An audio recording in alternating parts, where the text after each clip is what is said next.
am the devil. I am the Lord Satan from the netherworld, ruler of the damned and eternal king of hell. Even I, the master of deceit, can only stomach so much bullshit from the mainstream media and indie grifters. That's why I tune in to Morning Extra with Uncle Warren, because he eliminates my competition, and also because I know I'm gonna see that motherfucker soon.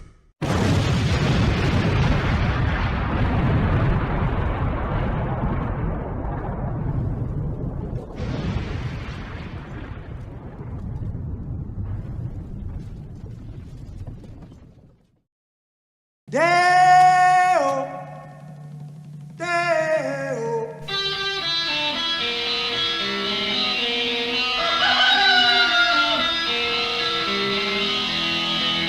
Baby's got a burger and a sugar and that shake it all go down. Baby's got a burger and a sugar and that shake it all go down. Corrosion to her thighs, erosion of her pride. Baby's got sugar, baby's got corrosion now, baby's got it. Baby's got it. That's my favorite part of that song. Baby's got it. It's my buddy Aaron from Hamburger Hobos. Baby's got a booger. It's a appropriate song, you know, if you have a stuffed up nose. You know, the chili season, both chili seasons, the cool temperature season and the delicious hot beefy or vegetable delight is upon us. This is the time of year, you know, once it starts getting cooler, you start appreciating like the soups and the stews and like chili, all the hot stuff. Because during the summer, man, you're just like, it's so fucking hot. And, you know, last thing I want is like what is it from The Simpsons? The Guatemalan insanity ghost pepper. Your body's already like 1,000 degrees. And it's like, hey, let's cook the insides too. But yeah, it's it is a good time to enjoy that kind of stuff. Yes, it is nasal congestion season, Rick, for sure. But you know what? You know what it also is? You know what it is? You know. Fuck you, everybody. Good night.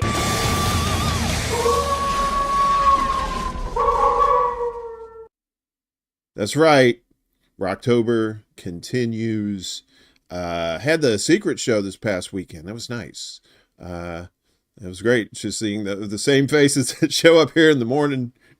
We're here at night. So it's like, you guys are 24/7. You're like 7-Eleven. You never close. Let's say hi to everybody.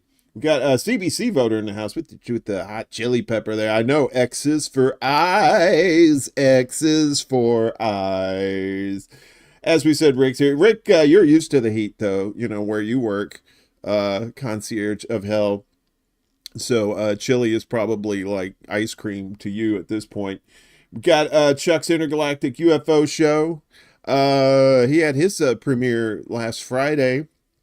And that was fun. We had a few technical glitches with it, but we fixed them. And he managed to get the show re-uploaded. And yeah, and you know, for a first show to have that few technical things, you know, when you know exactly what's wrong with it, that's an easy fix. But when you don't know what's wrong with it, you know, it tends to be a little bit on the aggravating side. We got Around the World with Dee and Friends. Good morning, dear. Good to see you. Be sure to check out her show, 9 p.m. Eastern on the YouTubers there. Who else? We got Desert Mantis in the house. Good morning to you too. And you gave me kisses. You gave me kisses. Don't tease me, weak man. Who else we got here? I believe that's it for right now. Probably got some lurkers, like we do on Rumble, and Kate's probably getting her coffee, and Teresa too. So I'm sure they'll join us later. If not, well, you snooze, you lose, or you gain a lot of sleep. Yeah, so we got a chock full show today. It's mostly like two segments. Well, two subjects, I should say. We're going to get to that in just a second. But first, just a reminder, our buddy Chanda Masta is dealing with lung cancer. I believe she did an update on I think it was like Facebook the other day, and talking about some of the treatments that she's going through. And of course, those things aren't cheap, folks. So if you can throw a few bones, I'm sure she'd appreciate it, or if at least share the link that's in the description down below, that'll help out as well. People in the Southeast have been hammered by hurricanes this season. And another one, if you want another one, well, here it comes. This is from I'm trying the dark. I always forget to do the dark mode, so I don't know how this is going to work with some of these things. We'll see. So Hurricane Milton strengthens as it heads towards storm-ravaged Florida. That's right. Just when you think it's safe, it's not safe. Hurricane Milton is gaining strength as it churns towards the coast of Florida. Authorities have warned as the southeastern United States continues to reel in the aftermath of the deadly and destructive Hurricane Helene. We'll have more on that in a moment. The National Hurricane Center said yesterday that Milton had intensified to a Category 1 hurricane with maximum sustained winds of 80 miles per hour. It's now Category 4. And it became a Category 1 like early this morning, and it's already a 4. Like I said, we'll check our little tracker and see what it's up to. It has become a major hurricane. The NHC didn't say, but I'm saying it.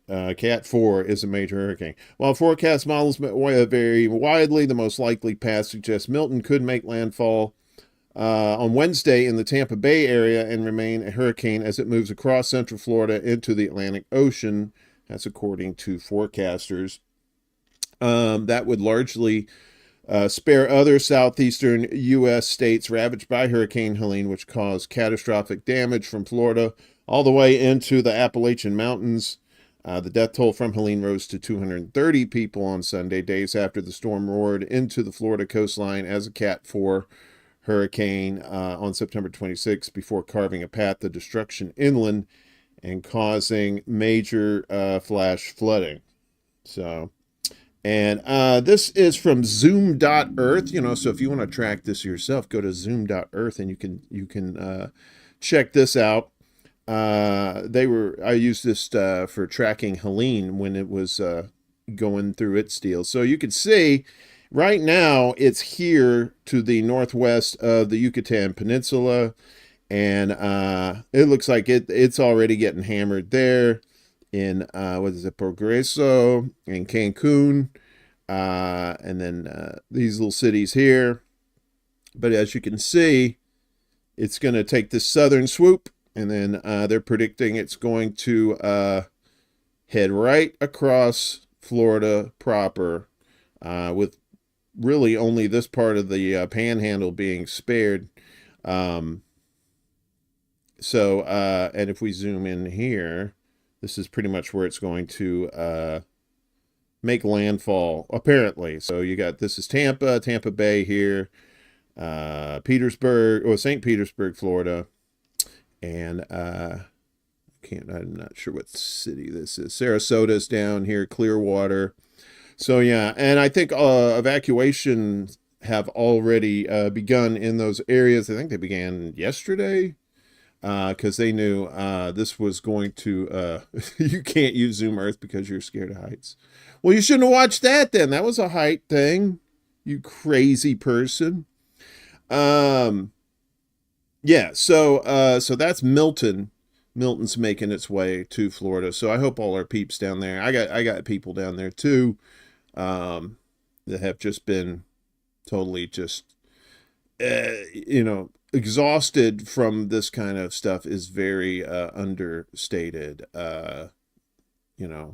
So we'll see what happens. But in the meantime, the death toll, like we said, it says 227, but it is now up to 230, with more feared dead from Helene.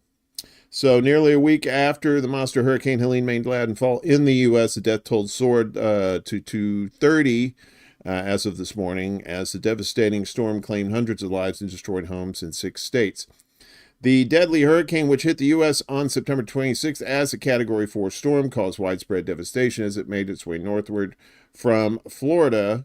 The death toll from the hurricane, which etched itself in history as the deadliest hurricane that hit the U.S. since Katrina in 2005, where like around 1,400 people died, is expected to rise as many people are still unaccounted for.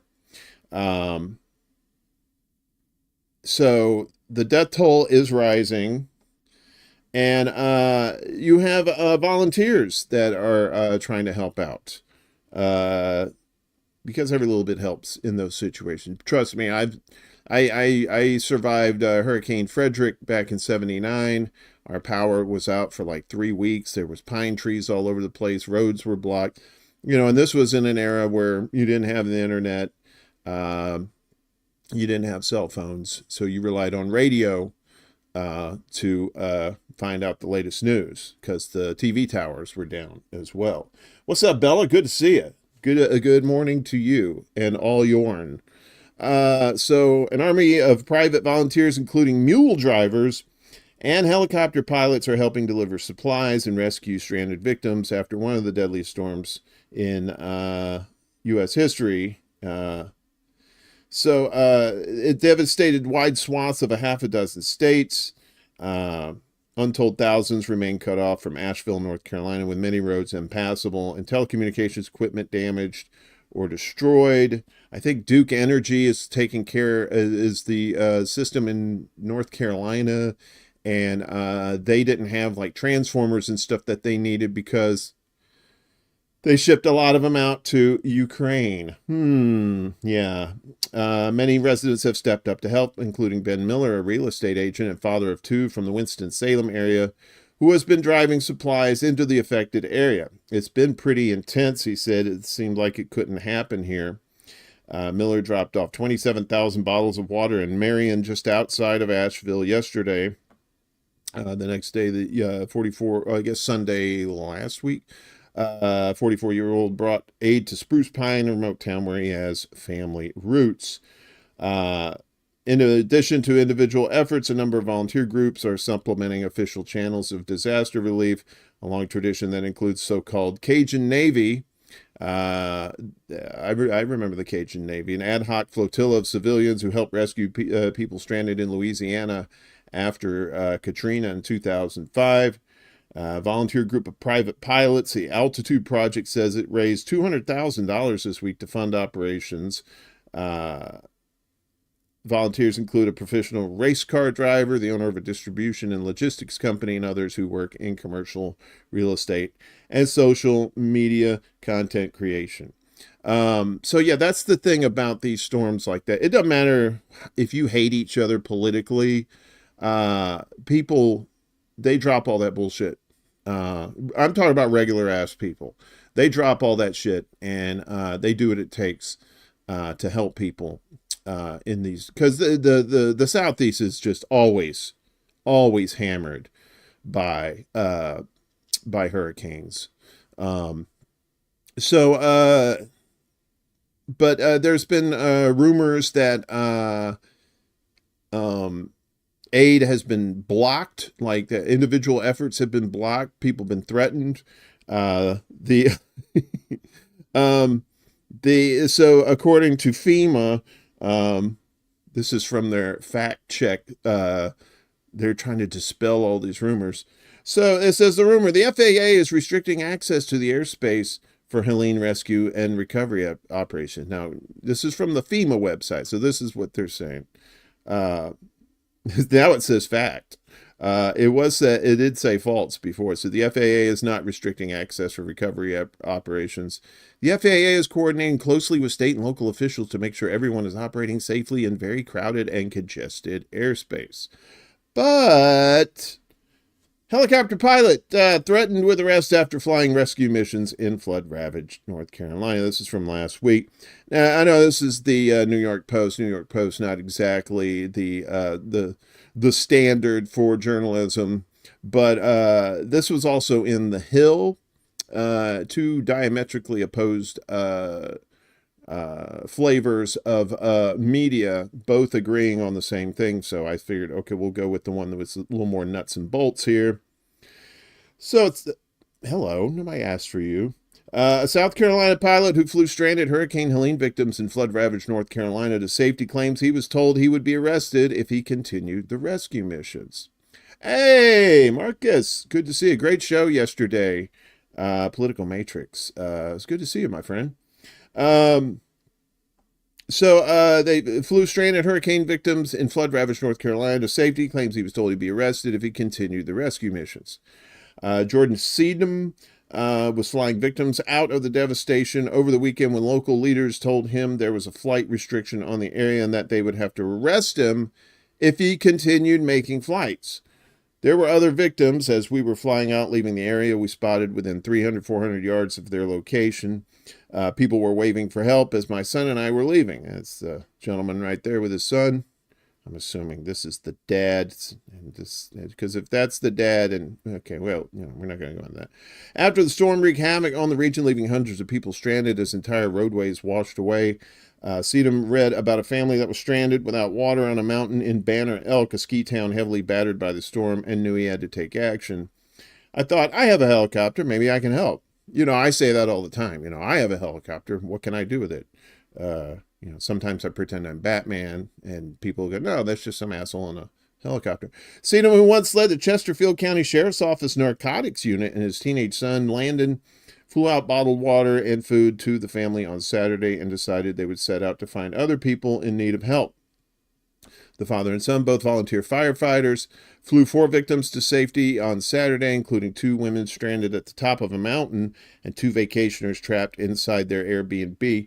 They only had 1 day of supplies, which was gone by Saturday. They didn't have any food, water, no running water, no power. And we were coming back this direction anyway, so we actually took them to Charlotte Douglas Airport, and they were able to fly home from there, he said.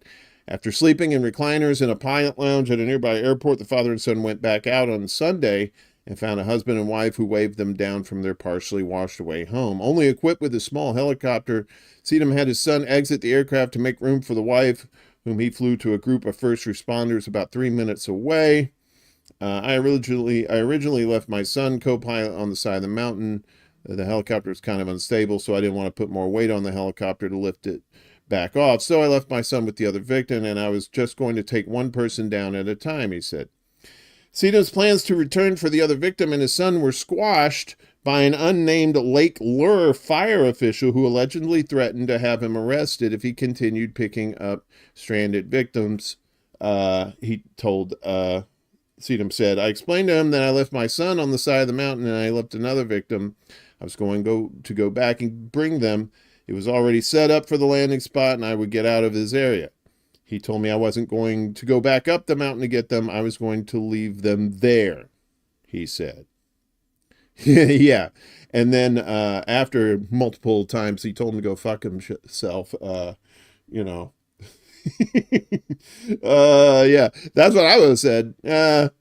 Peace. The official, however, held his ground and reiterated his threat to arrest Seedham if he were to get the other victim and fly him to the first responders, he claimed. Defeated Seedham returned to retrieve his son and explain what happened to the husband, whom he was forced to leave stranded in his crumbling driveway.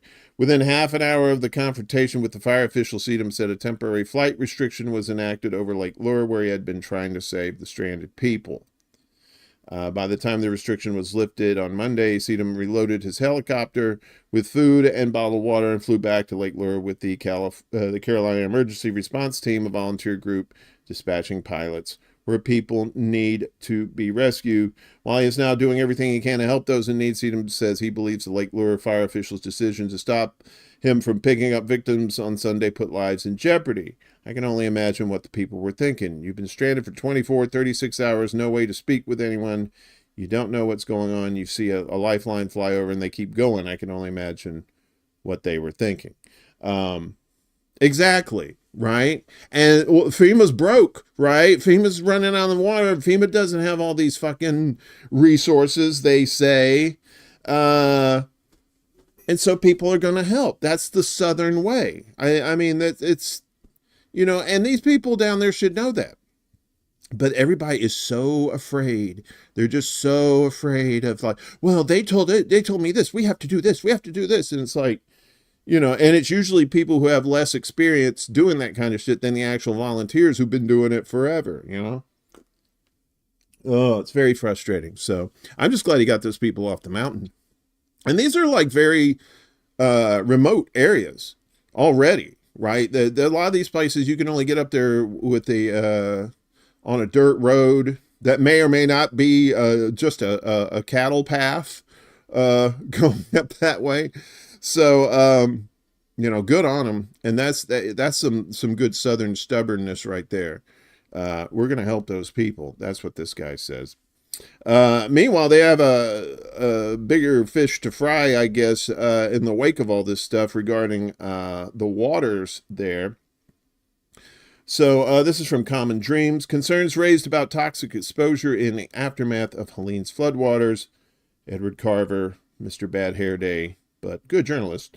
Local officials, academic researchers, and volunteer responders have raised concerns about chemical and biological contamination brought by the floodwaters of Hurricane Helene in the southeastern U.S. last week, which potentially threatened the safety not only of drinking water, but also the quality of soil, leading experts to call for tighter regulations on stored pollutants. Yeah, see, that's another thing I don't understand. It's like a lot of these Southern folks are okay with capitalism and these corporations doing whatever the hell they want until they start poisoning the fucking water supply. Helene struck Florida as a Cat 4. We already told you about that. Most of the damage came from extreme rainfall that triggered flooding. The storm killed at least 232 people. Biological and chemical threats posed by floodwaters are typically manifold, often containing, for example, E. coli from overflowing sewage systems. While it's not yet clear what bacteria or chemicals Helene's floodwaters may have contained, the storm passed through hundreds of industrial sites with toxic pollutants, including paper mills, fertilizer factories, oil and gas storage facilities, and even a retired nuclear plant, according to 3 researchers at Rice University writing in The Conversation this week. The researchers called for tighter regulations on the storage and release of chemical pollutants. Hazardous releases remain largely invisible due to limited disclosure requirements and scant public information, they wrote. Even emergency responders often don't know exactly which hazardous chemicals they're facing in emergency situations.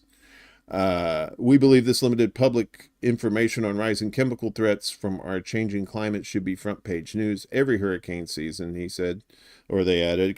Communities should be aware of the risks of hosting vulnerable industrial infrastructure, particularly as rising global temperatures increase the risk of extreme downpours and powerful hurricanes. And this is from Christina Corujo on the tweeters. Another devastating scene due to Hurricane Helene's impact in several states. We are in the historic downtown area of Marshall, North Carolina, where the cleanup process has started. We've seen people with PPE and hazmat suits as we've been hearing the mud in this area is hazardous.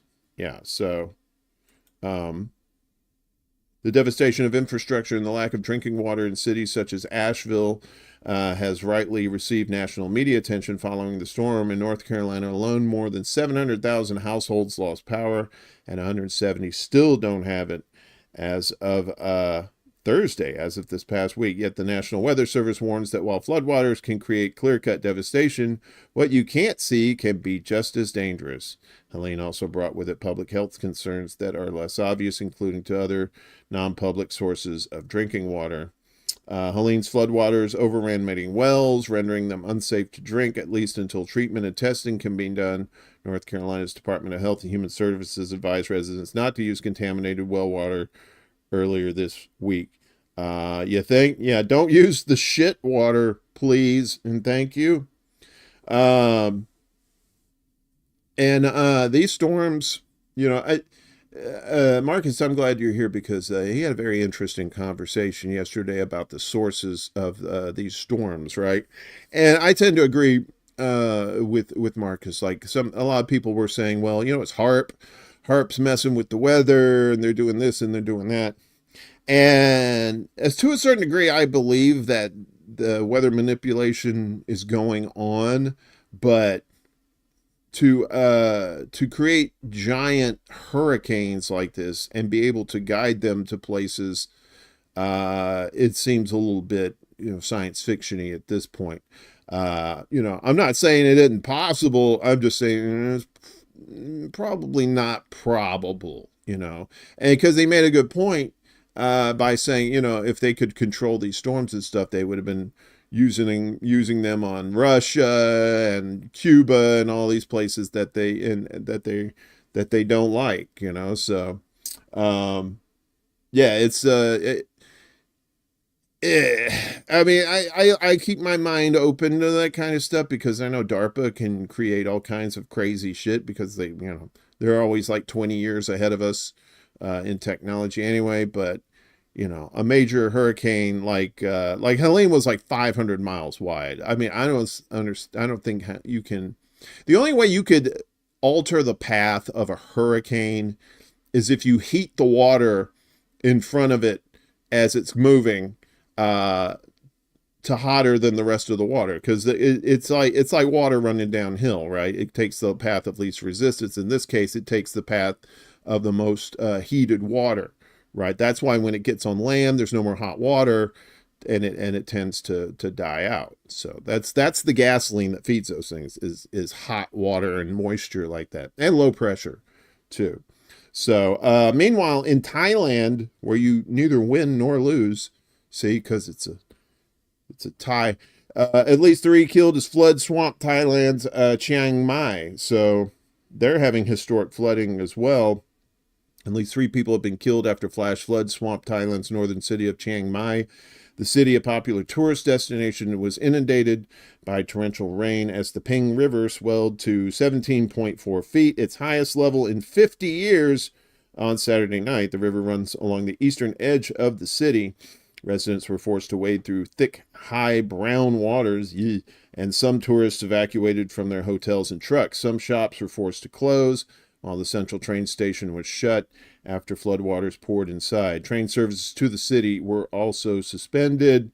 Saradet Cheroenchai, I butchered the fuck out of that name. Public health officials said that 3 people had been killed, including a 44-year-old man who was electrocuted and a 33-year-old woman who died in a mudslide. More than 80 people have moved into shelters, he said, as almost a dozen medical centers were closed due to high water. Elephants were used to rescue and evacuate residents caught up in the floods, but at a sanctuary north of the city, 2 elephants were reported drowned on Sunday. Aw. So North Carolina has mules, Thailand has elephants, and that's where we're at right now, and the government not doing shit. Meanwhile, in Pakistan, we told you about this explosion at an airport in Japan last week, but that was like an old U.S. munition that had been discovered. Didn't hurt anybody, but now there's an explosion here in Pakistan. Explosions near Karachi airport leaves 3 foreign nationals dead, scores injured. A suspected improvised explosive device, an IED, blast near Karachi airport late yesterday left 3 foreign nationals and at least 17 injured, while several vehicles were also destroyed after catching fire.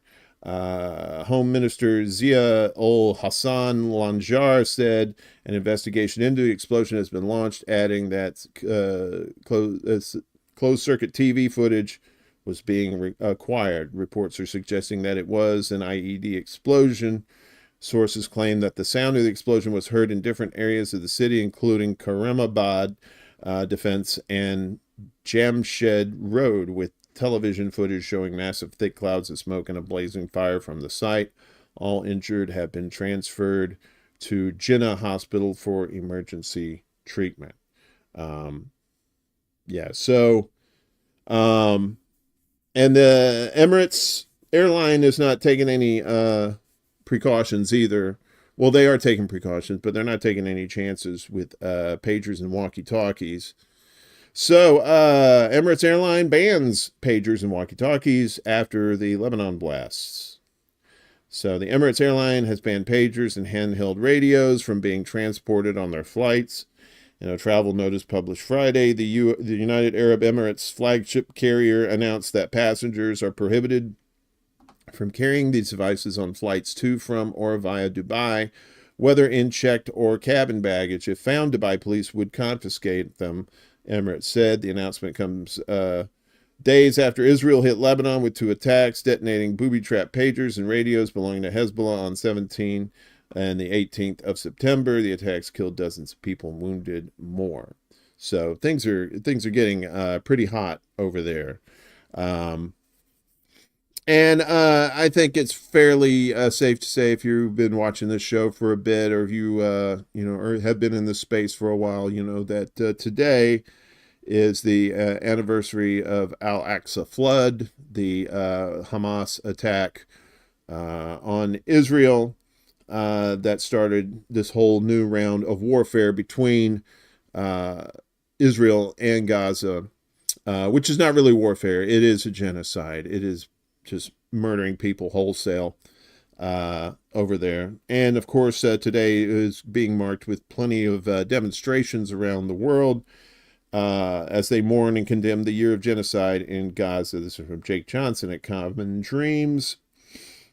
Tens of thousands of people around the world took to the streets yesterday just ahead of today's anniversary of Israel's catastrophic assault on the Gaza Strip, which has killed more than 41,000 people, decimated the enclave's civilian infrastructure, and sparked one of the worst humanitarian crises in modern history. The assault, backed by the U.S. and other world powers, began in the wake of a Hamas-led attack on October 7th that killed roughly 1,200 people, which has been recently updated. Like, most of those people were killed by the IDF with the Hannibal Directive. Hundreds of others were taken hostage, dozens of whom are still being held captive in Gaza. The Israeli military's subsequent onslaught has spared no one. Children, nurses and doctors, humanitarian aid workers, journalists, and Israeli hostages have been killed in the bombing campaign and ground war, which appears set to continue indefinitely as Israeli Prime Minister and garbage pail kid Benjamin Netanyahu sabotages ceasefire efforts. Netanyahu, along with Hamas leaders, are facing a possible arrest warrant from the International Criminal Court.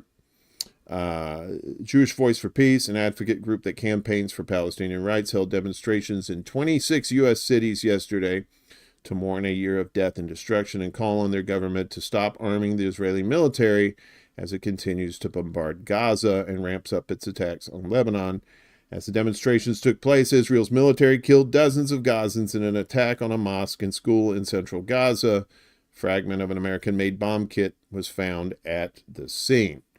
So, those are the key moments. Some people may not have been keeping up with what's been going on over there, so this is just kind of like a reminder of what's happening. Let me get down here to where these start. Okay, so October 7th, Hamas's operation in Israel. So fighters aligned with Hamas and other Palestinian resistance groups broke through the barrier around the Gaza Strip for an operation in Israel, which ended up 1,139 people were killed and 250 people were captured. Netanyahu and Israel's intelligence community seemed humiliated. Traumatized Israelis rallied behind the government to support retribution on the entire population of Gaza, hoping to retrieve the captives. A year later, Israel has killed almost 42,000 people in Gaza. though the actual figure is presumed much higher. Thousands more are buried under the rubble of destroyed buildings or unaccounted for, and still thousands of others are likely to die from continuing bombing and conditions created by Israel's war. Hey, Anonymous, good to see you, bud. UN peacekeepers, let's see. So Israel's retaliation, same day, October 7th. In the afternoon, Israel responded by hitting Gaza with air attacks. A few hundred were killed in the first hours as Israel claimed it would eradicate Hamas. And as we've learned, everything in Hamas, including the dirt, is Hamas. Or everything in Gaza, I should say, is Hamas, including the dirt, because they bombed the shit out of everything. The war on every human being in Gaza has continued since then. The next day, Hezbollah joins the fight. After 24 hours, Hezbollah began launching rockets, announcing its support for the people of Gaza and that it would stop when a ceasefire was announced. It first hit Sheba Farms, an area historically disputed between Syria and Lebanon, but currently occupied by Israel. For 11 months, Hezbollah and some of its allies fired rockets predominantly at Israeli military sites. For every rocket launched from Lebanon, Israel responded with at least 5. A commensurate response, as they say. Tens of thousands were replaced from each side of the border. Much of Lebanon's south was destroyed in what experts say was an attempt to create a buffer zone. October 17th at Al-Ali Hospital, huge blast in Gaza's Al-Ali Arab Hospital, which was packed with displaced Palestinians, killed nearly 500 people. Many of those killed were sheltering from relentless Israeli bombing. Gaza's health ministry said an Israeli air raid caused the blast. Israel said it was a misfired rocket launched by the Palestinian Islamic Jihad armed group. Yeah, it was misfired, right? Just like those chemical weapons in Syria. That was all Syria's fault. An Al Jazeera investigation found that Israel seemed to have misinterpreted evidence to build a story that exonerated it. This blast would be the tip of the iceberg. Israel continued attacking Gaza's healthcare facilities and workers over the coming year. Most of Gaza's hospital no longer function, and its healthcare system has been reeling for months. November 19th, the Houthis, Hamas allies who control parts of Yemen, including its capital, Sana'a, launched their first attack in the Red Sea. They hijacked a cargo ship, the Galaxy Leader, reportedly partly owned by an Israeli businessman.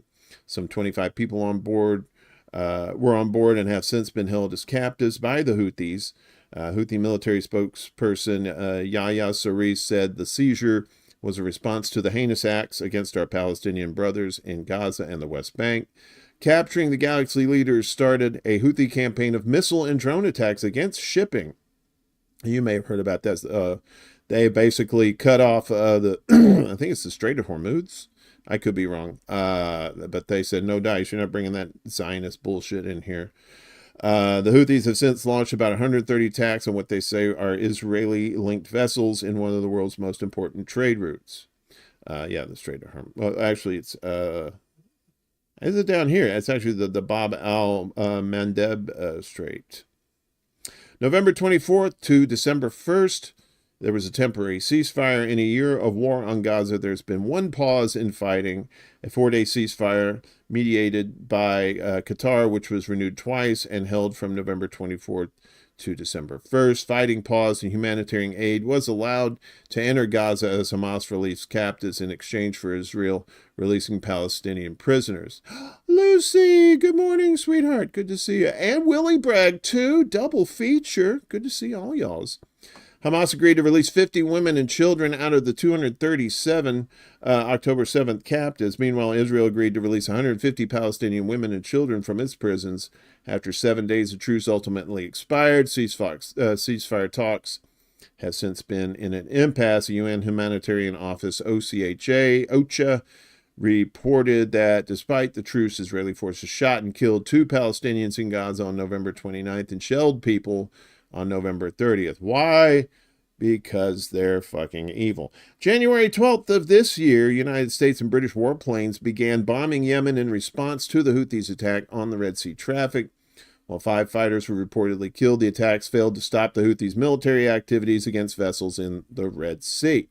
The Houthis' claim of their attacks being in support of the people of Gaza has turned out to be incredibly popular in Yemen, as the group has reportedly recruited and trained about 200,000 new fighters since October last year. The Houthis don't play, man. May 6th this year, invading Rafah. Before this invasion, Rafah was an important refuge for some 1.4 million Palestinians huddled there, fleeing Israeli bombardment. Despite its density, Israel has been threatening its invasion for months, ignoring the international community that viewed it as a red line. I mean, how many red lines? These red lines are probably pink by now, if not just transparent. Israel invaded Rafah on May 6th, defying international opinion and promising a limited operation, against Hamas fighters. However, months later, the southern Gaza city remains under attack. The offensive also shut Rafah's border crossing with Egypt, an important point of entry for aid and also the point of exit for those fleeing the war. In the last week of May, the ICJ, the International Court of Justice, ordered Israel to immediately halt its military assault on Rafah, but that did not happen. That's Rafah before, and that's Rafah after. Like somebody took a pencil eraser and just erased it. July 13th, the Al-Mawasi massacre. Israel killed at least 90 Palestinians and wounded hundreds in attacks on Al-Mawasi west of Khan Yunis. Israeli warplanes targeted displaced people's tents and a water distillation unit in an area that a Gaza civil defense spokesperson said Israel had designated a safe zone. And that was a common theme, too. It's like, go here, it's a safe zone. They go to the safe zone, and then they end up getting fucking bombed. The attack was one of many massacres Israel committed in Gaza in the last year. Others were killing more than 100 people at the Al-Tabeen school, 274 Palestinians at the Nusrat refugee camp, 45 people in a refugee camp in the Al-Mawasi area of Rafah, also known as the Tent Massacre, 400 people in its March 18th to April 1st siege on Al-Shifa Medical Complex, because they loves bombing some hospitals, and killing 118 people standing in line waiting for humanitarian aid at Gaza City's Nabulsi roundabout on February 29th in the Flower Massacre. September 17th, last month, day of death in Lebanon. On this day, thousands of pagers exploded in Lebanon. A day later, thousands of walkie-talkie radios also exploded. These attacks, blamed on Israel, killed hundreds. On September 23rd, Israel attacked Lebanon directly in the south, the Bekaa Valley in the east, and Beirut's southern suburb of Dahiya, killing at least 550 people. And then on September 27th, Hezbollah Secretary General Hassan Nasrallah was assassinated in an attack on Dahiya so big it flattened several apartment buildings. Israel reportedly used 80 bombs, killing at least 6 people and wounding 90. Nasrallah's assassination was quickly followed by Israeli demands that people leave large swaths of Dahiya. Lebanon's government now says as many as 1.2 million people may be displaced. Israel has killed more than 2,000 people in Lebanon since the start of its war on Gaza. According to Lebanon's health ministry, it killed most of them in the last 3 weeks. And, of course, there was Hezbollah's response, sending 200-plus missiles into Israel, and that kind of scared the poop out of them.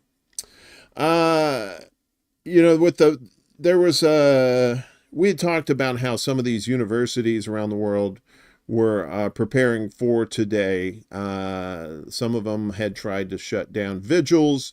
Others put restrictions on protests, where you could only protest at a certain time in a certain place, that sort of thing.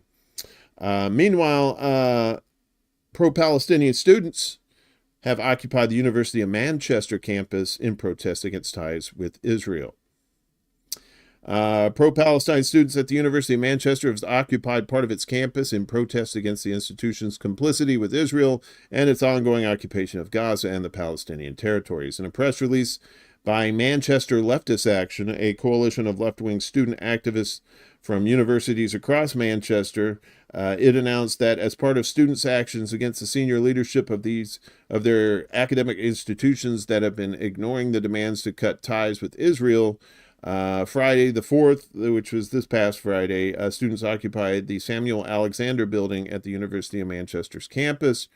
The move was taken amid the university's hosting of the World Academic Summit set to take place today through Wednesday, of which senior academics and leadership figures from across the country and the world will reportedly attend, iterating the students' stance against British complicity and in honor of Palestinian martyrs killed throughout Israel's ongoing invasion and occupation of the besieged Gaza Strip. The press release announced a mass demonstration on the summit's opening day, expected to be joined by community members and students from across the UK. So, yes. So, in spite of the fuckery, trying to keep these kids from protesting, they're still doing it, and God love them. Godspeed to them. So, I have to show you this. This was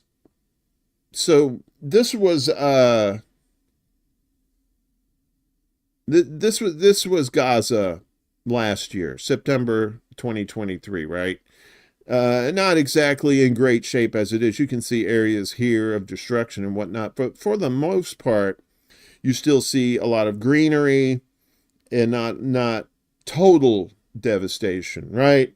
But then fast forward 365 days, this is what it looks like now. And you can see, besides here close to the water, everything is just, it's like I said, it's like they took a pencil eraser and just erased Gaza, right? And they're still continuing to do that now. So, and this was... This is someone that had taken a video. I believe this is in Gaza before. You see how the greenery and bustling, just like a lot of metro areas around the world. And then on the right here, just looks like a scene out of the fucking apocalypse. It's just heartbreaking to see stuff like that. You feel helpless, right? You want to get people out to protest. You want people to boycott, divest, sanction. And you have this constant Zionist pressure to keep you from doing that. But that's the thing. It's like, how much are you willing to sacrifice to do that? How important is this to you? Because if it can happen there, folks, it can happen here in the good old U.S. of A. too. So just keep that in mind. If you're only thinking about your own self-interest, at least keep that in mind, because if it's allowed to happen there, it'll be allowed to happen here unless we do something about it. And of course, the killing never ends. This is from antiwar.com. Dave DeCamp, be sure that you're following them. And if you can support them, that's fine too. But at least share out there. They have videos too on YouTube talking about these stories. So Israeli attacks in Gaza killed 82 Palestinians over 3 days. Israeli forces have killed at least 82 Palestinians in Gaza, according to numbers released by Gaza's health ministry. In its latest update, the ministry said yesterday that at least 45 Palestinians had been killed in the previous 24-hour period, a figure that's based on the total number of bodies brought to hospitals and morgues. And that's the ones they found. Who knows how many more there are. The 45 bodies bring the ministry's death toll since October 7th last year, like we said, to almost 42,000. Another 256 Palestinians were injured from Saturday into Sunday, bringing the total number of wounded to 97,166. The health ministry's figures are an undercount since they don't account for the thousands of Palestinians who are missing and presumed dead under the rubble. There's still a number of civilians under the rubble and on the streets. and ambulance and civil defense crews cannot reach them, the ministry wrote on Telegram.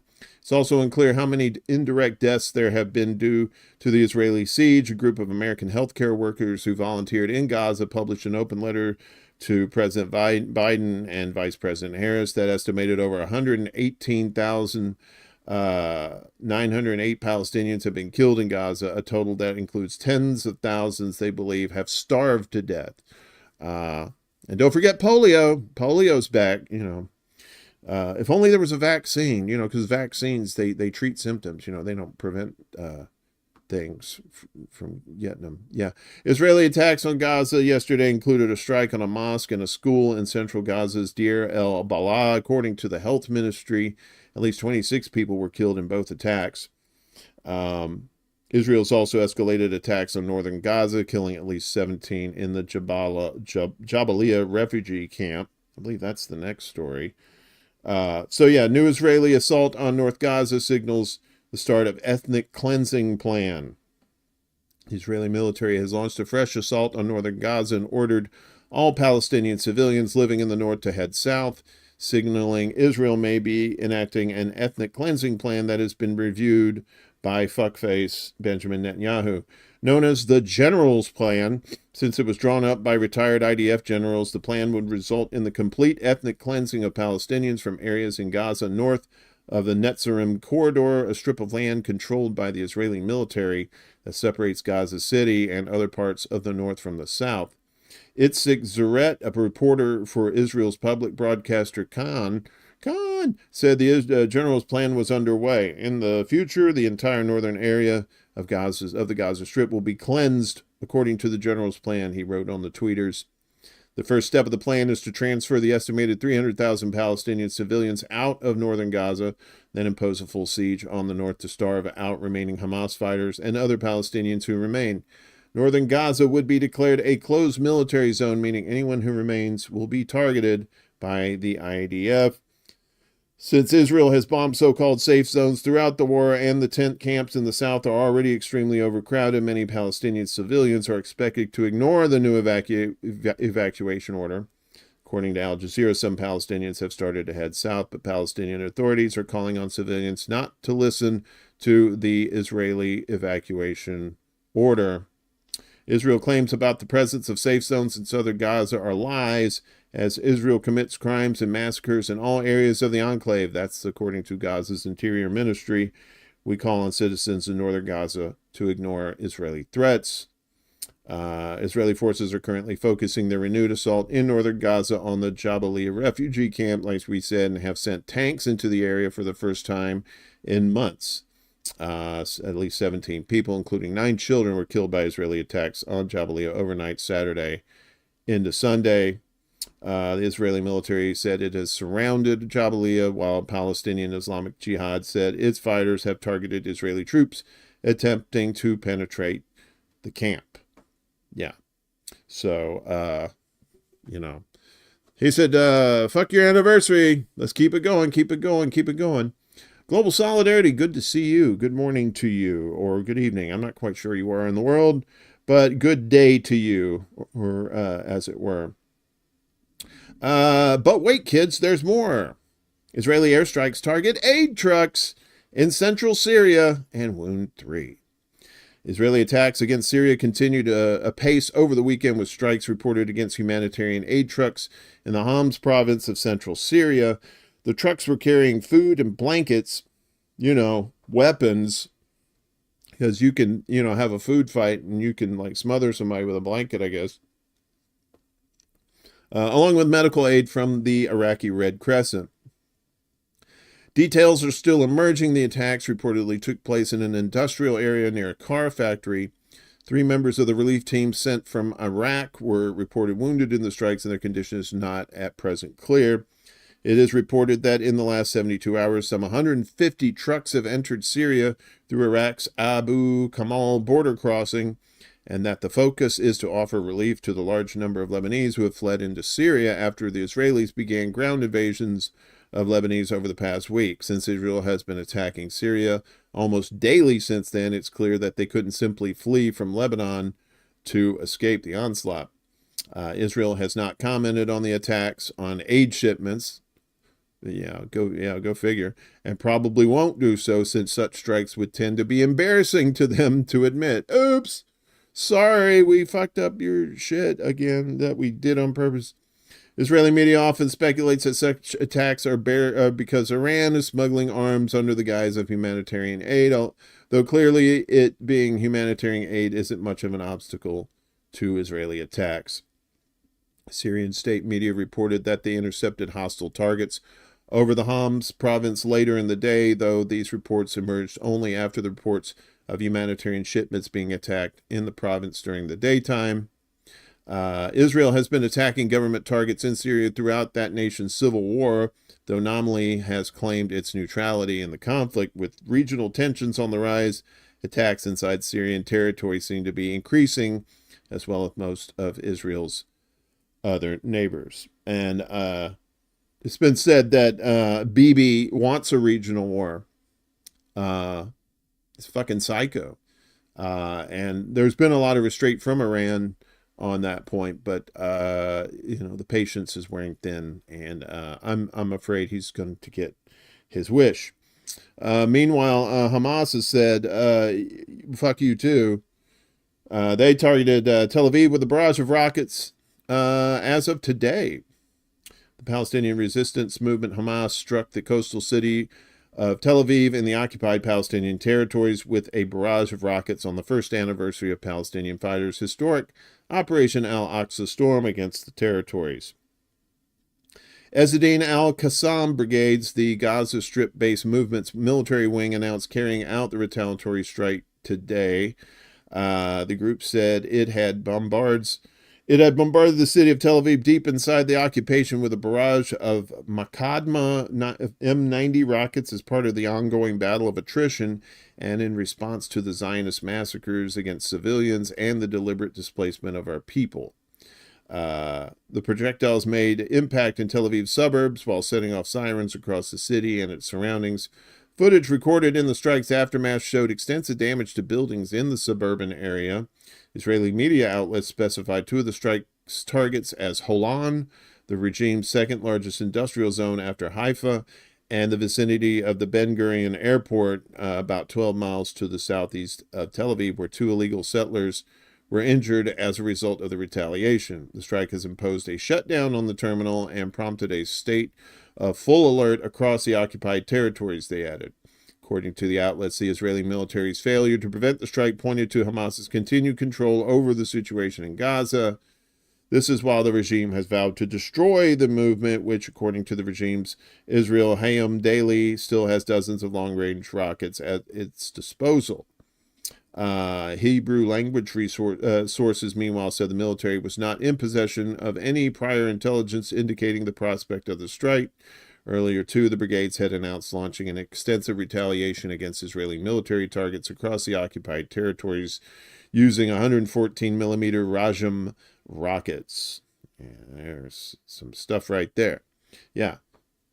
And Hezbollah continuing their assault as well. Hezbollah rockets hit Israel's Haifa and Tiberias, 10 injured. Hezbollah rockets hit Haifa, Israel's third largest city, Israeli police said early today, and Israeli media reported 10 people were injured in the country's north. Hezbollah said it targeted a military base south of Haifa with a salvo of Fadi-1 missiles.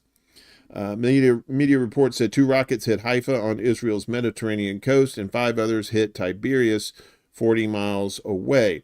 Police said some buildings and properties were damaged, and there were several reports of minor injuries, with some people taken to a nearby hospital.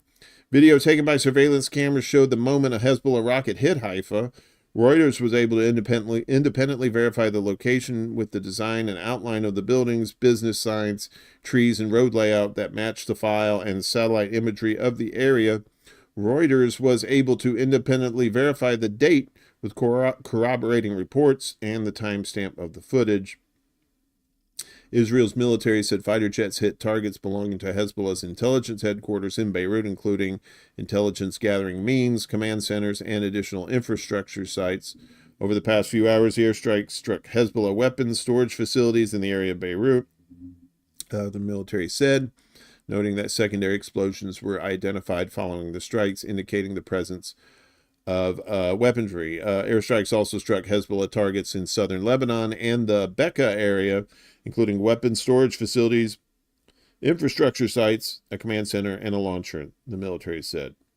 It blamed Hezbollah for deliberately embedding its command centers and weaponry beneath residential buildings in the heart of the city of Beirut and endangering the civilian population. Meanwhile, the Mossad headquarters is embedded in a highly residential area as well. So that is ring, ring, ring. Hello, kettle. It's the pot. It says you're black.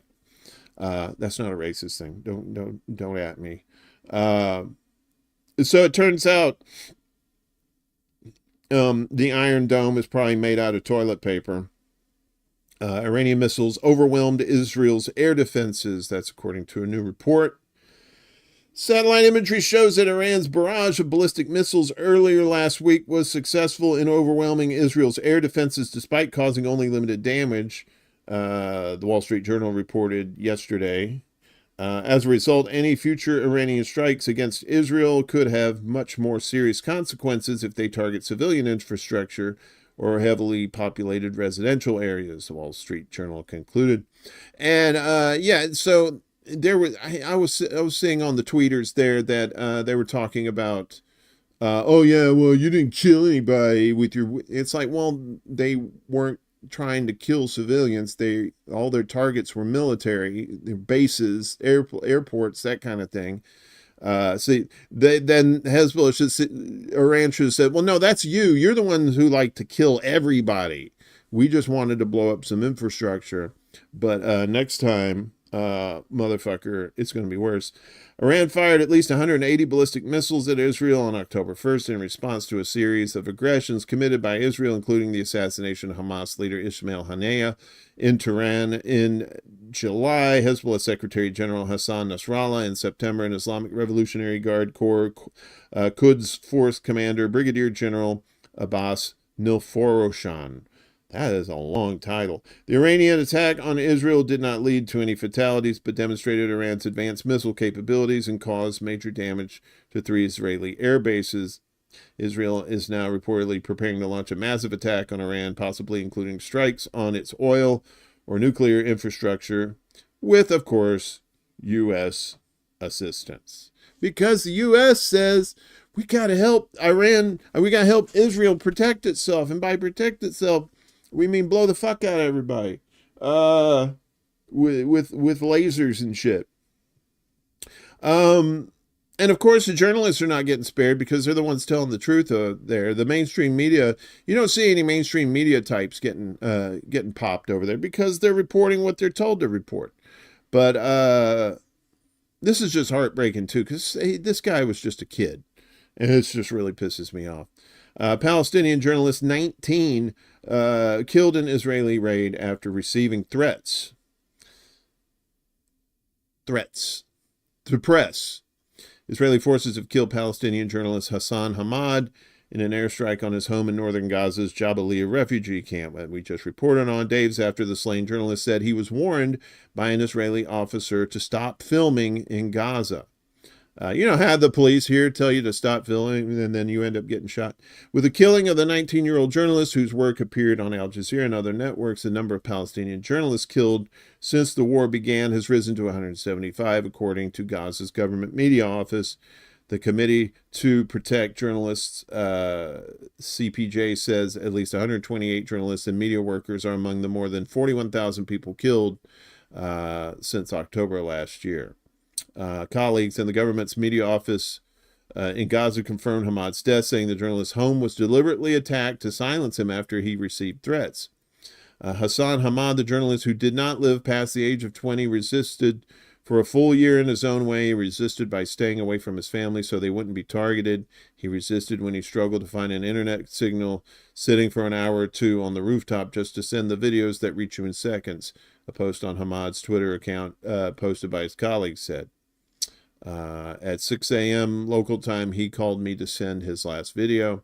After a call that didn't last more than a few seconds, he said, they There they are. There they are. It's done and hung up, the colleague added. According to footage verified by Al Jazeera, Ahmad's body was found in pieces and had to be put into bags and boxes after the Israeli attack. Yeah. So, people, and what infuriates me are the people who don't pay attention to this kind of stuff. And if they are paying attention to it, they are watching the mainstream media and getting fed lie after lie after lie, calling these people terrorists when in fact they're just trying to defend themselves in an occupied situation run by genocidal maniacs who don't give a fuck about you or me or anybody else, and who just want their land because, the Holy Book told us it was ours. But that's the cover. They use the biblical stuff on people who will bite on that. But there's gas and oil reserves under there, and they just want to get rid of them. They're tired of having to defend their Zionist positions, and they're just trying to wipe everybody out. Meanwhile, here in the States, this was kind of bizarre. So, a CBS journalist lights himself on fire in Washington over U.S. media coverage of the Gaza war. There he is right there. Won't show very much of that. Journalist reportedly working with CBS News has lit himself on fire to protest the biased U.S. media coverage and Israel's genocidal war in Gaza, which has killed tens of thousands of people. The man was seen trying to light himself on fire during a pro-Palestinian rally near the White House in D.C. in Lafayette Park on Saturday. A large number of protesters attended the rally. Photos taken at the scene near the White House captured the harrowing moments the man's arm burst into flames. Since the incident, the man has been reportedly identified as CBS photojournalist Samuel Mena Jr. In the footage, he cries out that he is a journalist as the officers restrain him. "We spread the misinformation," he said. Mena, who claims to be a visual storyteller, was seen waving his burning arm through the air as he shrieked in pain. In the disturbing photos and footage of the incident, Mena can be seen screaming after he set his left arm ablaze in the middle of the street as shocked D.C. Metro police officers and bystanders rushed over towards him. Mena held his burning left arm high in the air to show the others as several people quickly doused him with water and beat out the flames with pieces of clothing. So, now you have journalists who are feeling remorse as these lies are continued to be perpetrated in the mainstream media. That's why you guys watch independent shows, independent media, because you guys have already been educated on what the fuck's going on in the world. And sometimes for shits and giggles, I'll watch a clip from like MSNBC or Fox News, and oh my God, the Israeli dick sucking that they do is just, it says they're just cheerleaders. They're just cheerleaders for Israel. Most of your Congress, most of your national government is bought by AIPAC, and the military-industrial complex, who loves war because it makes them an ass load of money. And speaking of an ass load of money, the U.S. is like, hey, Israel, if you do attack Iran, can you kind of leave our shit alone? Report U.S. to give Israel compensation if it hits only U.S.-approved targets in Iran. The U.S. has offered Israel a compensation package if it avoids hitting certain targets in its planned attack on Iran. The Jerusalem Post reported yesterday, citing the Israeli TV channel Kan 11. Amikai Stein, a correspondent for Kan 11, said the package would include military aid and a guarantee that the U.S. would provide total diplomatic support. Diplomatic support. What that's about. An American official said, if you don't hit targets A, B, and C, we will provide you with diplomatic protection and an arms package. They're already giving them an arms package. someone said, this guy, it says chair said, but I don't know who this chairperson is. Israeli officials responded saying, "We consider the United States and listen to them, but we will do anything and everything we can to protect the citizens and the security of the state of Israel. Defending ourselves, the shit out of people." The U.S. is coordinating with Israel on its plans to respond to the Iranian missile barrage that hit Israel last week, which came in response to several escalations throughout the region. The U.S. has said it will ensure Iran faces severe consequences. Why I oughta, but has warned against certain types of attacks, including attacks on Iran's civilian nuclear facilities. President Biden said the U.S. and Israel were discussing the idea of strikes on Iranian oil sites, but later said if he was in Israel's shoes, he would be thinking about other alternatives than striking oil fields. Other attacks Israel is considering include strikes on Iran's air defense systems or more targeted assassinations inside Iran. The U.S. is expected to support the attack in some way, whether by providing intelligence or more direct support, and is vowing to defend Israel from any Iranian retaliation. Any Israeli attack on Israel risks provoking a major war, as Iran is vowing that Israel will face a harsher attack if it retaliates. On Friday, Iranian Supreme Leader Ayatollah Ali Khamenei said that Iran and its allies in the region won't back down in the face of Israeli attacks. The resistance in the region will not back down even with the killing of its leaders, Khamenei said. He called Iran's missile attack on Israel legal and legitimate, and said it was in response to the heinous crimes committed by this bloodthirsty criminal entity. Yeah. So, it's going to happen. And that's what we said. I keep saying it's going to get worse. And it's already getting worse.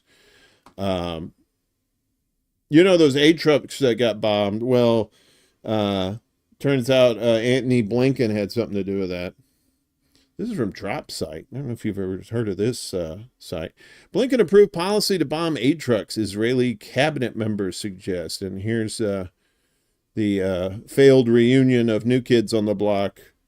Ugh, yikes. From the very beginning of Israel's assault on the Gaza Strip, U.S. Secretary of State Antony Blinken had his hands on the steering wheel. After October 7th, Blinken was the first senior U.S. official to arrive in Israel on October 11th. "I'm going with a very simple and clear message that the U.S. has Israel's back," Blinken reportedly said before boarding the plane. He returned again days later. This time, Blinken was there to demand that Israel rethink its decision to bomb any humanitarian aid entering Gaza and impose a total siege on the Strip. In exchange, U.S. President Joe Biden offered to visit Israel himself, after a long nap, of course. Reportedly, Israeli Prime Minister Benjamin Netanyahu explained to Blinken upon his arrival on October 16th of last year, "I've got people in the cabinet who don't want an aspirin to get into Gaza because of what's happened." I don't know what that means. They want an aspirin. From within the Kiryat, the Israeli military's main headquarters in Tel Aviv, Blinken participated in the frantic discussions of the Israeli War Cabinet, the decision-making forum guiding the genocidal campaign that were occurring in parallel to conversations in the broader Security Cabinet. According to Channel 12 reporter Yaron Avraham, on October 16th and 17th, the Security Cabinet deliberated for hours over the precise wording of the decision, with each draft being passed between the Cabinet room and Blinken's room, a distance of a few meters away inside the Kiryat. Eventually, around 3 a.m., they arrived at an agreed-upon text that is read in the Cabinet room in English. Abraham's account of the process was independently corroborated by a reporter for the competing Channel 13 who wrote, "The discussion with Blinken is conducted as follows. He is sitting in a room in the Kiryat with his advisors and security team while Security Cabinet holds the discussion. Minister of Strategic Affairs Ron Dermer goes back and forth and interfaces with him." Blinken, for his part, concluded the day with a triumphant speech taking responsibility for the restarting of humanitarian aid to Gaza. And he says, "To that end, today and at our request, the U.S. and Israel have agreed to develop a plan that will enable humanitarian aid from donor nations and multilateral organizations to reach civilians in Gaza and them alone, including the possibility of creating areas to keep civilians out of harm's way. It is critical that aid begin flowing into Gaza as soon as possible. We shared that. Blah, blah, blah.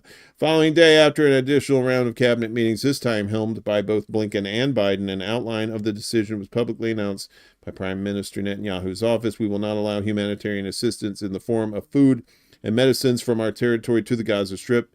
And in a separate Hebrew version, in light of President Biden's demand, Israel will not thwart humanitarian supplies from Egypt as long as it is only food, water, and medicine for the civilian population located in the southern Gaza Strip or moving there, and as long as these supplies do not reach Hamas. Any supplies that reach Hamas will be thwarted.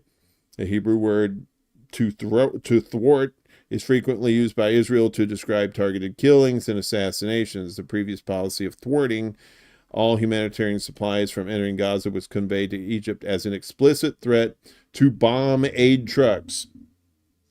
The substance of the Blinken-approved policy was starkly conveyed by Security Cabinet member Bezalel Smotrich, who later told the Israeli media, "We in the cabinet were promised at the outset that there would be monitoring and that aid trucks hijacked by Hamas and its organizations would be bombed from the air and the aid would be halted." State Department spokesperson and Harold and Kumar cast reject Vedant Patel told Dropsite News, "The suggestion that anyone at the State Department signed off in any way on attacks on humanitarian workers or convoys is absurd, improper. We have always been clear, including in the immediate aftermath of October 7th, that Israel has the right to strike Hamas militants. Secretary Blinken has been equally clear that Israel needs to ensure that humanitarian aid is delivered to Gaza and that humanitarian workers inside Gaza are protected." He failed to mention that his fingers were crossed behind his back and that he was constantly winking with one eye. The State Department did not clarify whether it approved carrying out airstrikes against Hamas militants or those indiscriminately classified as militants who secure aid convoys or seize their contents. Yeah. So not even aid. And that's the thing. I mean, U.S. and Israel are so intertwined at this point. It's just mind-boggling. If you haven't been paying attention to this shit, of course it's just it's just gonna blow your fucking head apart. But even to those of us who have been paying attention, it's still just we do not put it past the United States to bomb aid trucks. Seeing how they treat their people here, you think they're going to have any sort of love for aid trucks? I doubt that. Seriously. And of course, Israel has been using some severe weapons in Lebanon. You may have been hearing reports of these giant explosions, all kinds of crazy new weapons that they're using. Israel using internationally banned bombs in Lebanon, the Chemists Union says. The Syndicate of Chemists in Lebanon warned yesterday that the extent of destruction and the depth of damage to buildings and the ground confirms the use of internationally banned bombs containing depleted uranium by Israeli forces, warning of the risk of contracting many diseases as a result of inhaling the dust caused by the bombing. It said in a, quote, very important warning, quote, that it condemns the barbaric aggression against civilians in Lebanon and the massacres being committed against the Lebanese people, noting that the warning aims to raise awareness about the effects of inhaling the dust from Israeli bombings in several Lebanese areas. The extent of destruction and the penetration of buildings and grounds by dozens of meters is evidence of the use of bombs containing depleted uranium, which has tremendous penetrating power, it added. The SCL stressed that the use of such types of internationally banned weapons, especially in densely populated Beirut, leads to massive destruction, and their dust causes many diseases, especially when inhaled. The SCL called on the international community to stop the aggression against Lebanon and to stop the use of internationally banned bombs. It also called on the Lebanese state to file a lawsuit with the UN Security Council against the violations taking place on Lebanese soil and the attempted mass killings of innocent civilians. Citizens, it added, should not approach the bombed areas within a radius of more than 2 kilometers while those forced to approach these areas must wear protective clothing. The SCL confirmed that it closely monitors the enemy's use of internationally banned weapons. The most prominent use of these anti-fortification bombs was during the assassination of Hassan Nasrallah on the 27th of September, in addition to attempts to kill his successor, Hashem Safieddine. Israel has killed 1,200 people, over 1,200 people in Lebanon, and more than 1.2 million have been displaced. So, yes, bombing aid trucks, bombing tents, using illegal bombs, but, it's all self-defense. Yeah, we talked about that last week, too, the white phosphorus that they use, too. Yeah.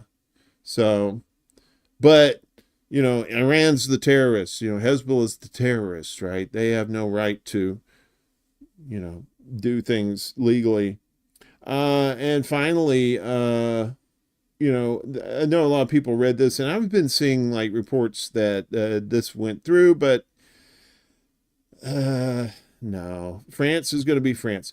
The French people themselves are great. They will go out and strike like nobody's business. They're hardcore people. France's government, though, piece of shit.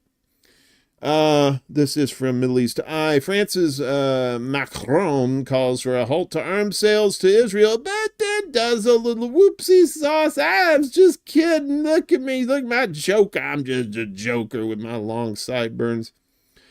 French President Emmanuel Macron initially called for a halt to arms shipments to Israel for use in Gaza before his office changed their mind. Somebody changed their mind and affirmed continuing arms shipments. Speaking to French broadcaster France Inter on Saturday, Macron said finding a political solution to Israel's nearly year-long war on Gaza is a priority and that an arms embargo should be a key part of these efforts. He added that Paris had already stopped its arms deliveries to Israel. But there's going to be a however. However, France will continue to provide what it calls defensive equipment to Israel, primarily for missile defense, according to a report from French television station BFM TV, citing the presidential palace after the interview. I think we are not being heard, Macron said, referring to Israel's continuing assault on Gaza, which has killed almost 42,000 people, despite reported calls for a ceasefire. I think it is a mistake, including for the security of Israel. He added. Later that evening, Israeli Prime Minister Benjamin Netanyahu responded in a recorded statement saying, "Shame on them. I don't even like cheese," referring to Macron and other leaders advocating for an arms embargo on Israel. So, so basically they said, we're going to stop sending weapons, but we'll continue to send defensive weapons. Rick, I mean, you're talking about Milton. It's already, it was like 1 a.m. this morning. It became a hurricane. And then by the time we started, actually a couple hours before this show started, it was already a Cat 4. And it still has a long way to go across the Gulf. And so plenty of time for that to feed off that hot water, because the Gulf is always just like 80-something degrees at this time of year. So yes, our heart goes out to them. I'm not going to say thoughts and prayers because fuck that, that's bullshit. But I'm sending positive vibes to all the peeps down there. Hopefully you can get out of harm's way, and everything will be fine. We love talking about bullshit that people do, and well, this coming from CNN, this is basically water wet, sky blue type of shit. The sharing of biased and false news has become all too common on social media. More alarming, some media publishing things that are true without checking facts first. Unfortunately, some members of the media use their platforms to push their own personal bias and agenda to control exactly what people think. And this is extremely dangerous to our democracy. Failing Gaza. This is from Al Jazeera. Al Jazeera put out a scathing documentary about the IDF and how evil those motherfuckers are. Think about Abu Ghraib prison and the U.S. Soldiers there, you know, how fucked up they were. So if you get a chance to see it, I haven't seen it yet, but I heard it's pretty fucked up. Pro-Israel bias uncovered behind the lens of Western media. You think? So, names marked with an asterisk have been changed to protect identities.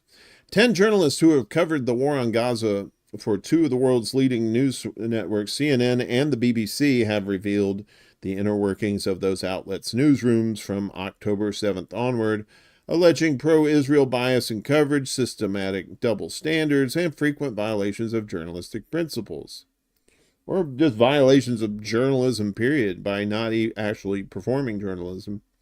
In several cases, they accuse senior newsroom figures of failing to hold Israeli officials to account and of interfering in reporting to downplay Israeli atrocities. In one instance at CNN, false Israeli propaganda was put on air despite advance warnings from staff members. That's because they got their orders upon high, and when you get the orders from upon high, you do as you're told. The journalist spoke to Al Jazeera's The Listening Post, a weekly program dissecting the world's media, for its documentary Failing Gaza Behind the Lens of Western Media. Adam, not his real name, a journalist at CNN, said before October 7th he, hand on heart, trusted the network's journalistic practices. He must not have been watching CNN before then. But after October 7th, the ease with which I saw news lines that supported the Israeli narrative come out really shook me. He said in the film, there were times where CNN was happy to push hard, but on balance, it's very clear where we lie, regrettably, and it's not entirely with the truth. I believe Marcus and Chris had, what was it, O'Keefe Media. They were talking to an MSNBC producer. It was like kind of this undercover sting. You know how the O'Keefe people do. They go after these thirsty people who are just so horny. They just want to get laid. They'll tell you anything. And he talked about how MSNBC as well was doing the same shit. In November, CNN International diplomatic editor Nick Robertson embedded with the Israeli army to visit Gaza's bombed out Al-Rantisi Children's Hospital. Once inside, military spokesperson Daniel Hagari claimed to have found proof Hamas was using the hospital to hide Israeli captives. Hagari showed Robertson a document on a wall written in Arabic, which he said was a roster of Hamas members watching over the captives. You know where this is going. This is a guarding list. Every terrorist has his own shift, Hagari told Robertson. Adam recalled the broadcast as an embarrassing moment for CNN. It wasn't a Hamas roster at all. It was a calendar, and written in Arabic were the days of the week, but the report that came out from Nick Robertson just swallowed up Israel's claim. Swallowing being the key word there. To make matters worse, the Israeli claim had already been debunked by Arabic speakers on social media before the CNN footage aired, and according to multiple CNN journalists and an internal WhatsApp chat seen by Al Jazeera, a Palestinian producer alerted her colleagues, including Robertson, but was ignored. After the report aired on television, they said another producer tried to get it corrected before it was posted online. One colleague saw the report and flagged to Nick, saying, "Hold on, people are saying that this is not accurate," Adam said, and apparently Nick said, "Are you meaning to say that Hagari is lying to us?" Oh, what? The Israeli people lying? That never happens. There was a chance for this to get stopped, but Nick was adamant, and it went out. He's a very experienced correspondent. If you are trusting the Israeli government over your own colleagues, then you need to have your wrist slapped at the very least, because your reporting has given cover to the Israeli operation. No proof ever emerged of captives being held at Al-Rantisi Hospital. Adam also said there was a period of time when CNN journalists couldn't call airstrikes in Gaza airstrikes unless we had confirmation from the Israelis. We would not be doing this in any other place. We would not tolerate the need to ask, say, the Russians whether they bombed a hospital in Kiev. Recently, when health officials in Gaza announced that Israeli attacks had killed more than 40,000 people, CNN managing editor Mike McCarthy ordered his team to contextualize and hold Hamas accountable, Adam said. That was reflected in the framing from the shows. And you've seen all these headlines and stuff that said, like, you know, these people died in Gaza. Like, well, how the fuck they die? Oh, Israel killed them? Why aren't you saying that? 'Cause reasons. Informing viewers of the grim milestone in August, CNN presenter Becky Anderson said in a news show, the Gaza Health Ministry says more than 40,000 Palestinians have been killed since the October 7 Hamas massacre in Israel that triggered the war, and cautioned that CNN could not verify the toll. Leading experts have said the figure is likely an undercount. And meanwhile, at the BBC, Sarah, not her real name, a former BBC journalist, accused the British broadcaster of a double standard in interviewing guests. She told Al Jazeera that she no longer saw her future at the BBC, in part because of a sort of unwillingness among the executive to address concerns around editorial bias. Now, remember, CNN is a private company, but BBC, that's public. That is British public broadcasting. In the days after October 7th, the BBC set up an internal group chat in which producers could screen potential interviewees based on their online footprint. Al Jazeera has obtained messages from the chat. It was overwhelmingly guests on the Palestinian side of things who were being looked into, she said. Palestinians were being flagged up for using the word Zionist, which isn't something to flag necessarily. She said that now and again, Israeli guests were vetted, sometimes, but there was no balance in what was going on. Israeli spokespeople who we did have on were given a lot of free rein to say whatever they wanted with very little pushback, she said. For example, Israeli politician Aiden Roll on October 17th told BBC presenter Mariam Moshiri that babies were set on fire and babies were shot in the head during the Hamas incursion into southern Israel, claims that Israel has not proved and Hamas rejects. Moshiri did not challenge or probe his claim. Over the past year, experts and veteran journalists have increasingly accused top Western media outlets of maintaining a pro-Israel bias, while dehumanizing Palestinians and minimizing their suffering, oftentimes calling them terrorists, and Israel just defending itself. A small number of journalists at the New York Times and the BBC have resigned publicly, citing their consciences. Others have tried to change things from the inside with campaigns and internal meetings. Yeah, it's like trying to change the Democratic Party. Yeah, I'll run as a Democrat. We'll just try to change it from the inside. Yeah, good luck with that. This is a moment in history that we don't often see, where we actually see genocide being perpetrated as it's happening. Craig Mokiber, a United Nations human rights official who resigned last year over the organization's response to Israel's war in Gaza, told Al Jazeera. In a situation where Western governments like the United States, the UK, and others have been complicit, you've got Western media that have actually become a part of the mechanism of genocide. That's what's different. That's what's frightening. And, of course, the BBC and CNN denied allegations of bias. But do they really need to? I mean, everybody knows. Anybody with a fucking brain in their head knows that shit.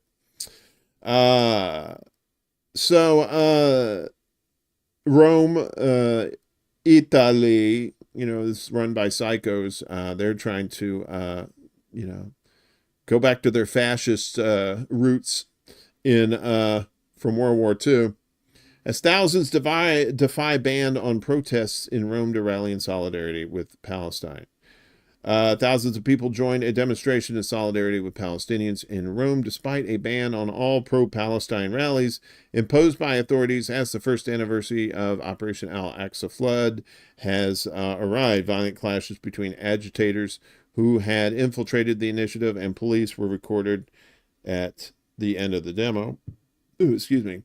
So they're trying to, there's a video, but that's pretty much the gist of it. And let's see. Okay, two more. All right, so Israeli settlers published a children's book claiming Lebanon is ours. So, of course, indoctrinating those children. That's what happens in Israel. They get the propaganda right off the bat, right? They're learning. They learn to hate as soon as they're shot out the womb, it seems. Israeli settlers have published a new children's book propagating Lebanon as belonging to Israel, as the Zionist state pushes forward with its planned offensive against its northern neighbor amid Israeli settler groups' aims to colonize and settle on Lebanese territory. In a viral video that has been circulating on the tweeters and other social media sites, An Israeli settler father can be seen reading a book to his young son titled Elan and Lebanon. The book is reportedly based on the fictional story of a young Israeli boy named Elan who has grown up in the kibbutz of Misgav Am on the border with Lebanon. After he and his family are driven from the settlement due to the escalating conflict across the border, Elan misses the picturesque views of Lebanon from his bedroom window, saying in the book that, "This is Lebanon. It is beautiful. I love to go to Lebanon and stroll there." When he is told, however, that it is dangerous, you cannot go there. It is not ours yet. The book then narrates that Elan thought and said, "Lebanon is ours." Yeah. Authored by Amos Azaria, a lecturer at Ariel University in an illegal West Bank settlement, the book was reportedly published by the extremist settler group Yuri Zafon. That organization has been infamous in recent weeks for posting advertisements for new properties it claims will soon be available in southern Lebanon as Israeli forces increasingly push into the country with the aim of combating the militant group Hezbollah. Although the Israeli government has kept the scope of its aims on defeating the group, it has not formally announced any plans to occupy Lebanon and settle Jewish immigrants on newly conquered territory. Yuri Zafon is one of many Jewish settler groups that aim to officially expand Israel's territory in the region. Literature targeting children seems to be part of that effort, with Elan in Lebanon reportedly having been crowdfunded by the Israeli settler group Wake Up North to plant the seeds of longing for Lebanon in young children, according to Israeli news outlets Haaretz. And apparently that's a theme in Israel with all the pedos there planting something in children there. And I know you guys probably saw this and were outraged by it, or were not surprised by it. I was not surprised by it. This is Hillary Clinton says social media companies must moderate content or we lose total control. This is from the Hindustan Times. Yeah. And so we saw what's his name? John Kerry, and I think what's his face? The weasel guy from Microsoft. They were talking about this too. Hillary Clinton urged social media companies to take stronger actions in censoring content on their platforms. She warned that in the absence of moderation, we lose total control. Later, Tulsi Gabbard took to social media to blast Clinton over her remarks. And she really doesn't have any place to talk either, because she sucks Israel's dick too. Clinton recently said on CNN, "We need national action, and sadly our Congress has been dysfunctional when it comes to addressing these threats to our children." So you're absolutely right. This should be at the top of every... Oh, there's never enough liquor. Legislative political agenda. Clinton also advocated for the repeal of Section 230, a major provision that grants immunity to internet platforms from liability for content that users post. "We should be, in my view," back in my day, wore onions on our belt. It was the fashion. "In my view, repealing something called Section 230, which gave platforms on the internet immunity because they were thought to be just pass-throughs, that they shouldn't be judged for the content that is posted. But we now know that was an overly simple view," she said, between drinks. If the platforms, whether it's Facebook or Twitter or X, it's the same thing, bitch, or Instagram or TikTok, whatever they are, if they don't moderate and monitor the content, we lose total control. And it's not just the social and psychological effects. It's real harm. It's child porn and threats of violence, things that are terribly dangerous. Well, that's something your husband probably knows more about. But yeah, that's how they do these things. They call for censorship because of the children. And kids ain't reading. Kids aren't on Twitter. They're on TikTok. Gabbard took to X to share a video of Clinton making the remark. She blasted Clinton for allegedly opposing free speech and even roped in Kamala Harris. Gabbard wrote, "Hillary said it. When you allow free speech, we lose control. People like Hillary Clinton and Kamala Harris do not believe in the First Amendment because they see it as an obstacle to achieving their real goal, total control." Because Trump doesn't want that either, right? Isn't that your buddy? I saw this kind of. I don't know if you guys ever read the site Al Mayadeen. I just thought this was particularly suspicious. So I don't know if you can see this or not. Probably not. This is an HTTP error 500.30. ASP.NET Core app failed to start. What are you talking about? So I was looking. I have various sources that I look at as far as news is concerned, and Al Mayadeen is one of those. And I've always been able to get on there and look for different sources of news, right? And they seem to have a pretty decent assortment of news on there. So I was checking this morning, and then this fucking thing happened. It's like the 404 error, like it wasn't found. But I said I have never seen this before, but I found it particularly interesting that of all days, the anniversary of October 7th, that this site isn't working. So I don't know if they're being censored or if it's just some sort of, it may be just like an internal error.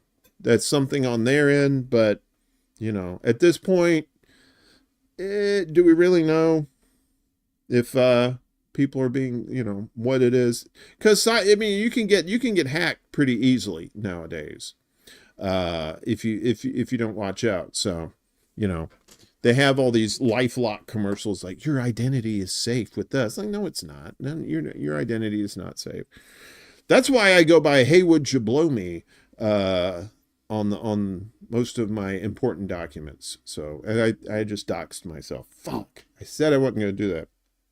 All right, kids.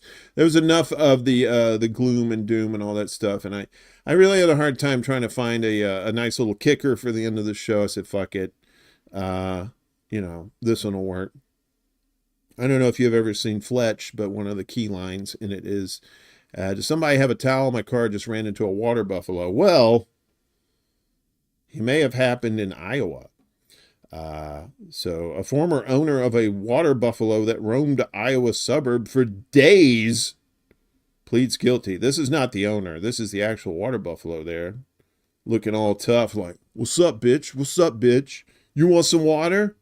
You thirsty?" This is in Des Moines, Iowa. The owner of a water buffalo that ran loose in Des Moines, Iowa, a suburb for days, pleaded guilty for having an animal at large, or a large animal, because it's not very small. The owner was fined $105 and court costs on Thursday, according to the Des Moines Register. The owner was taking the animal to slaughter when it escaped in August. Police spent days searching for it as it roamed Pleasant Hill, a town of 11,000 residents. Fans named the animal Phil after the city. What? Go away. Police at one point shot Phil while trying to capture the animal, but it escaped and continued to roam for several days before being tranquilized with help from zoo and animal rescue workers. The former owner gave custody of Phil and two other water buffaloes, now named Sal and Jane, to an animal shelter. The water buffalo was treated at a large animal hospital for an infected gunshot wound. Iowa Farm Sanctuary said Phil is recovering well. Water buffaloes can weigh up to 2,650 pounds. According to the website for National Geographic, though the Iowa animal appears smaller in photos, often domesticated, the water buffalo is the largest member of the bovine tribe, which includes yak, bison, African buffalo, various species of wild cattle, and others, the website said. So yeah, all that crazy bad news shit, and you get a water buffalo story for the end. So hopefully that cleansed your palate a little bit. And speaking of good things happening, coming up this Wednesday, our buddy Jamar Jabari from Jabari VOC Podcast is going to be with us. It's going to be Wednesday, 7 p.m. Eastern, 4 p.m. Pacific. Figure out the numbers in between. We're going to be talking about music. And what his music means in the grand scheme, as far as like what's going on in the world. Also, his podcast, I believe it's YouTube and TikTok. I think he's mostly on TikTok, but he does streams on YouTube as well. So it'll be good to see him. That's going to be Wednesday, this coming Wednesday at 7 p.m. Eastern. I'm looking forward to that. I've been on his show before, and we had a really good time last time we did the show. So I'm looking forward to seeing him. And of course, I think tonight, Willie's got a show on tonight. I thought he was supposed to have one yesterday, but I don't know if he did or not. So Willie may or may not have a show tonight. I guess he'll let us know. And of course, Around the World, Dee and Friends, as usual, 9 p.m. Eastern. Be sure to check her out. Plenty of stories from around the world and some good analysis as well. That's going to be it for me. I've kept you long enough. These shows keep getting longer and longer.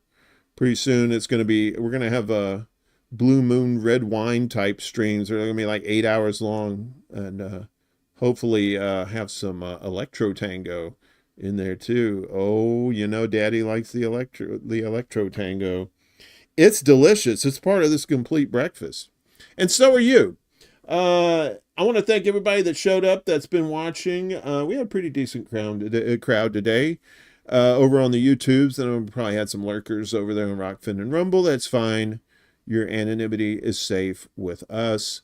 I will be back again Wednesday morning, 10 a.m. Eastern, 9 a.m. Central, 8 a.m. Mountain, 7 a.m. Pacific. I know I keep saying specific. It's just fun. It's like saying spaghetti, only you say it paschetti. I do what I like. I'm just because I'm precious. Have a great day, everybody. We'll see you next time. Peace. This is City Alpha 5. Woo!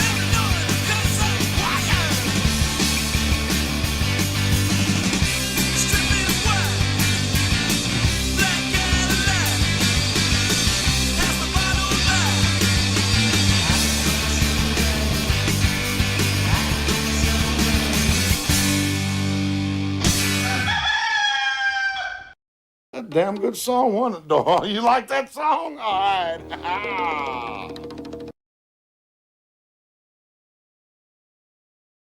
Soon. Fuck you, everybody. Good night.